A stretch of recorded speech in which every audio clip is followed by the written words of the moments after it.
Three. Tatlong mahalagang bagay lang po, sisimplihin po natin ang aral. Actually, na-series ko po ito, pero mas may kapahayagan ng Lord ngayon.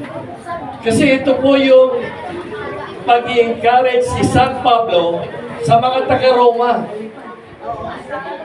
Ito yung pag-i-encourage niya doon sa mga Christian sa Rome. Alam po niyo yung mga Romans na yan, kaya talagang very influential po. Hindi mo ba, sino ba Pope na Catholic? Roman, hindi mo ba? Roman Catholic. At dito po talaga sa Rome, nagsimula ang marubrug at totoong ebanghelyo ng Diyos. Sister, you wanna stay here? Dito. Ito po, okay po kayo.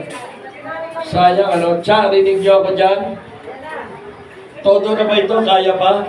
Laksan? Rinig na nila yan? Aisen, pakilaksan mo ko. Kasi gusto ko po walang ma-miss out. At ihilingin ko po, iiksiyan ko lang kahit 30 minutos lang po tapos tayo. I'll give per point 10 minutes to expose yung sinasabi. Then hopefully after 30 minutes, mag-pray na tayo. O tamang-tama, magla-lunch na tayo. Amen? Amen.